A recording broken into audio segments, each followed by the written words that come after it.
Este video da el cierre al estudio de la asignatura de Psicología Evolutiva de la Adolescencia en la Licenciatura de Psicología Educativa de la Universidad Pedagógica Nacional, México.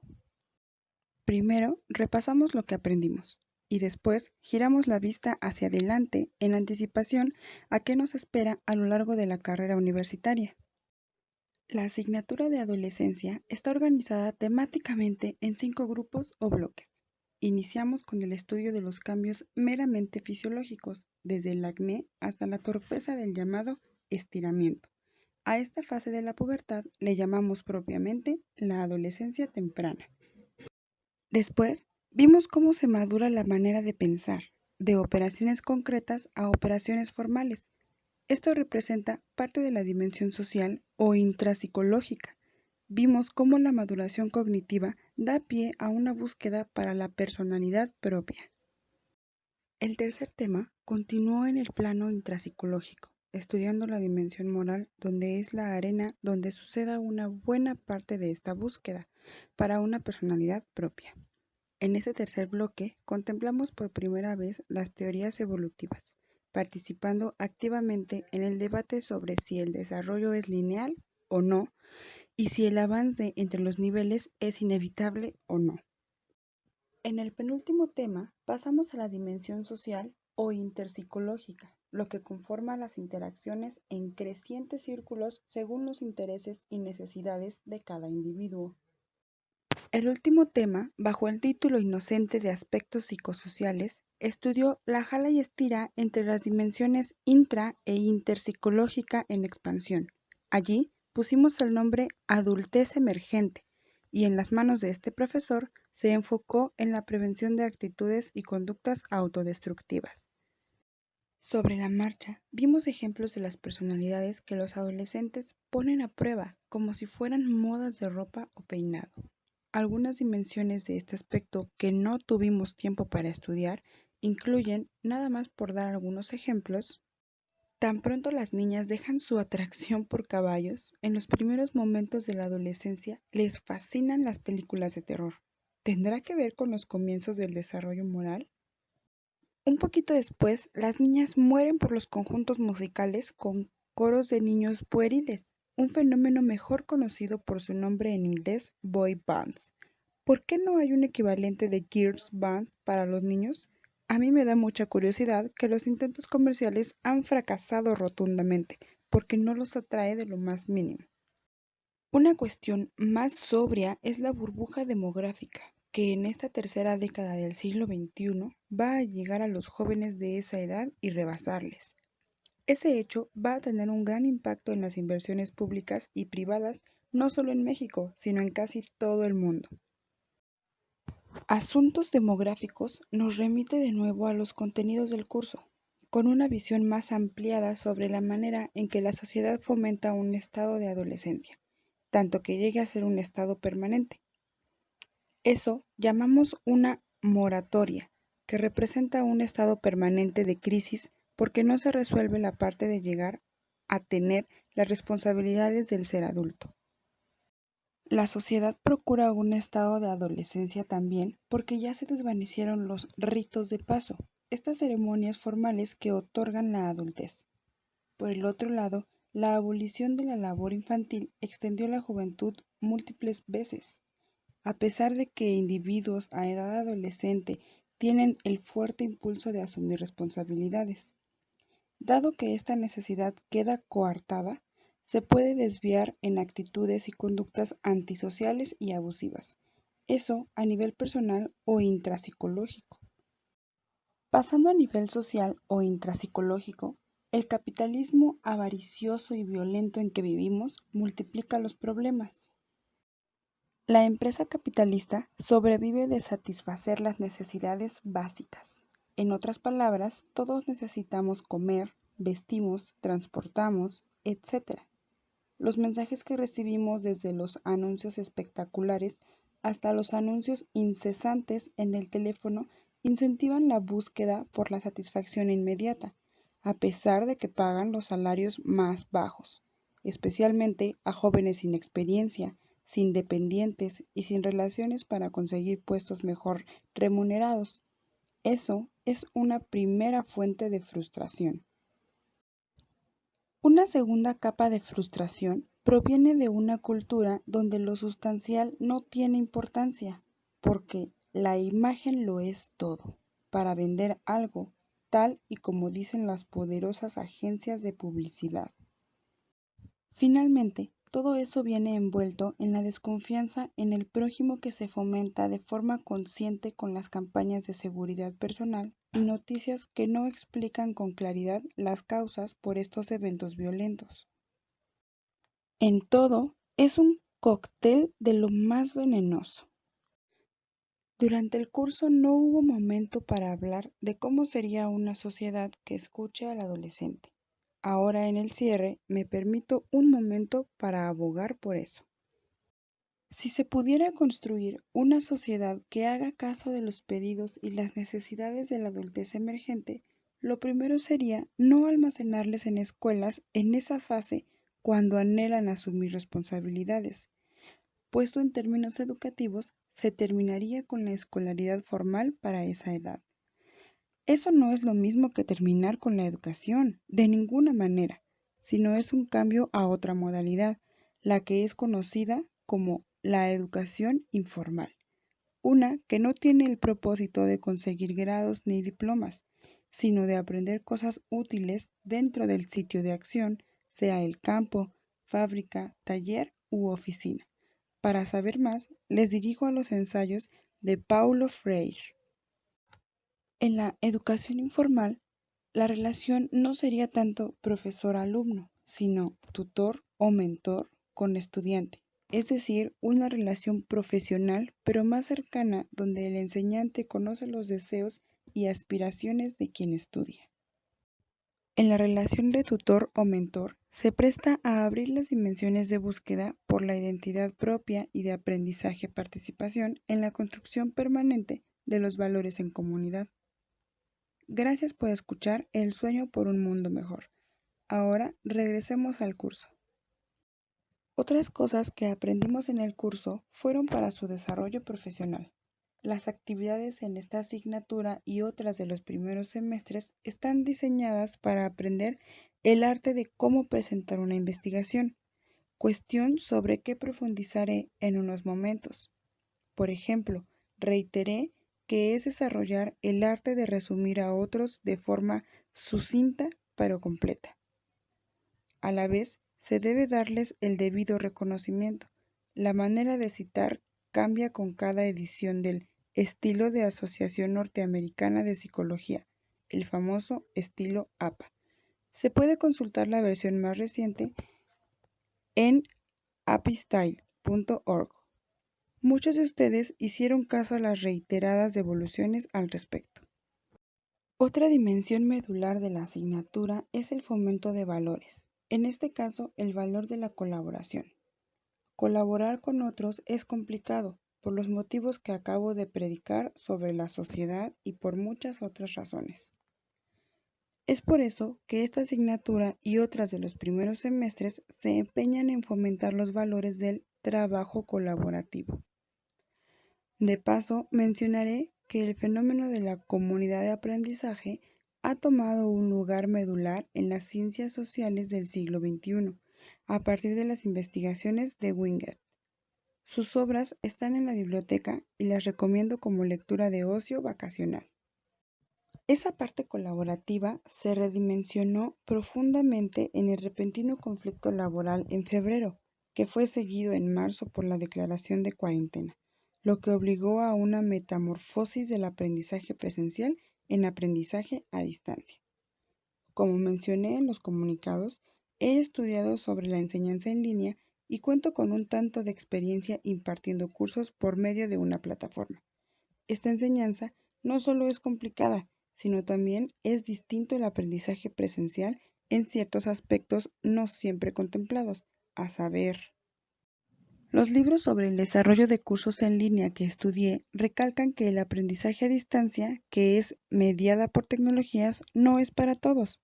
Es solo para cierto tipo de estudiante e igual para cierto tipo de profesor, que cuenta con una alta motivación intrínseca, que es lo suficiente maduro para organizarse con detalle y que se presta a la empresa de transformar tecnologías individuales e individualizantes en herramientas de aprendizaje colaborativo. Todos tenemos la idea que el aprendizaje frente a una pantalla es un trabajo solitario y pasivo. Y ciertamente así son los famosos cursos masivos, como los de muesos que han proliferado en la cuarentena, mejor conocidos por sus siglas en inglés MOOC. Pero les invito a revisar algunos anuncios para estos cursos para darse cuenta que no otorgan un grado, ni siquiera de primaria. La mayoría de estos cursos no tienen ningún valor curricular. La diferencia radica en que estos cursos masivos MOOC no tienen profesores. El profesor que diseñó el curso terminó sus labores con el diseño. No interactúa con los estudiantes para guiar y comprobar su crecimiento profesional. La importante diferencia con el aprendizaje presencial radica en que el estudiante en línea aprende principalmente por medio de interacción con sus colegas. Ese aspecto no es anticipado, por un lado, debido a los estereotipos y por otro, debido a la intuición que supone que se aprende del profesor, no de los otros que también están en el proceso de aprendizaje. Eso provoca un choque cultural pleno para ambas partes, profesor y alumno, aunque para pocos es posible articular a qué se debe. También es sorprendente para los estudiantes que la forma de evaluación no sea por opción múltiple. Entonces el profesor requiere una buena dosis de creatividad y consulta con estas guías de diseño curricular para encontrar y elaborar formas de evaluación más adecuadas. Inducir a la cultura de la interacción entre estudiantes representa una parte extensa de los cursos en línea. Se tiene que diseñar con mucho cuidado la transición cultural al aprendizaje mediada por tecnologías. Estos libros de diseño que mencioné avisan de forma incesante que se debe elaborar un curso antes de impartirlo. Intentar diseñar las actividades de aprendizaje y evaluación sobre la marcha es una receta para desastre. Y fue a esa suerte que la cuarentena condenó a todo el país, más bien a todo el mundo. Y fue para todos los estudiantes de todas las edades, no solo los maduros, organizados y automotivados. El conocimiento de todo eso fue el motivo por que yo resistí manejar la plataforma de la UPN y apegué al tradicional correo electrónico. De todas formas, seguramente notaron cómo las guías de estudio se mutaron poco a poco de simples resúmenes de 5 minutos a cátedras extensas. El término para esta modalidad de enseñanza es la videocápsula, que es una tecnología educativa que tiene ciertas características. Para nuestro curso, más bien hice una adaptación de la enseñanza invertida, que realmente es diseñada para el aprendizaje presencial.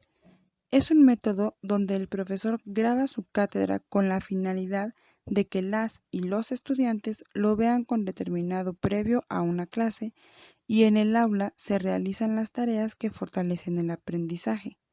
Entonces, en el semestre 2021 aprendimos por experiencia muchos aspectos no contemplados en el diseño del curso. Ya que terminaron con éxito el segundo semestre de sus estudios de licenciatura, es el momento para hacer el viaje hacia el futuro y aportarles ciertos consejos. Pueden anticipar que más del 98% de ustedes terminarán sus estudios. ¡Felicidades! Con la frase terminar los estudios me refiero a acreditar todos los cursos, lo que convierte en egresado. Titularte como licenciado es otro desafío. La fase de elaboración de la tesis y presentar el examen profesional se ha mejorado mucho en nuestra carrera. La presión que las instituciones internacionales ponen a nosotros, los profesores, es que deben titularse a un año de egresarse. Eso llaman la eficacia terminal y es uno de los principales criterios para otorgarnos recursos. Para que ustedes se titulen dentro de un año de egresarse, recomiendo que desde ahora empiecen con los temas que se les faciliten lo suficiente como para aguantar todo el tedioso proceso de titulación. Además, de vez en cuando deben descargar y leer la tesis que está en la biblioteca y que también procuran estar invitados a algunos exámenes profesionales. Cuando hablamos de esta tesis, en la UPN nos referimos al conjunto de todas las modalidades disponibles en el reglamento de titulación. Por cierto, la modificaron este ciclo escolar. Se puede descargar en la página de la licenciatura. Cuidado, porque las y los profesores hablamos de todas las modalidades como la tesis, aunque todos sabemos que existen todas las modalidades. Pero también en psicología educativa tienen la razón porque de todas las modalidades hay una fuerte preferencia por la modalidad que se llama así, la tesis. Eso es porque es la modalidad que maneja un experimento de campo, lo que se presenta a que pueden manejar las habilidades de medición que aprenderán en los siguientes semestres y de matemática estadística que empezaron este semestre. Es más, en psicología educativa se crearon 3 subtipos de la tesis. Todos son experimentos de campo. La diferencia radica en dónde se presta mayor atención, si es más cualitativo o cuantitativo, para simplificarlo un poco. Cualquiera que sea el enfoque, los siguientes consejos se aplican y mientras los explico se darán cuenta que las tareas de este curso y los demás están diseñadas para prepararse para el trabajo de titulación. A veces comparto el informe de una investigación con un regalo adentro de muchas envolturas como una cebolla, en otras ocasiones con la metáfora de una torta o hamburguesa. En ambos casos, lo mejor queda allí, en la caja más interno, centro o bien en la carne. Lo mejor es este regalo, que son los datos. Los datos se deben reportar a secas, como 43. Pero eso no es todo, porque en sí los números no dicen nada. Quizá los números no mienten, como mucha gente sostiene, pero tampoco dicen mucho de por sí. Si no se sabe cuál fue la pregunta, la respuesta es casi un vacío.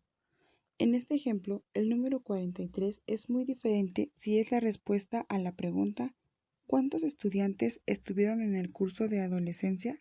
A que si es la respuesta a ¿cuál es el primer número primo donde un segundo dígito es uno menor al primero?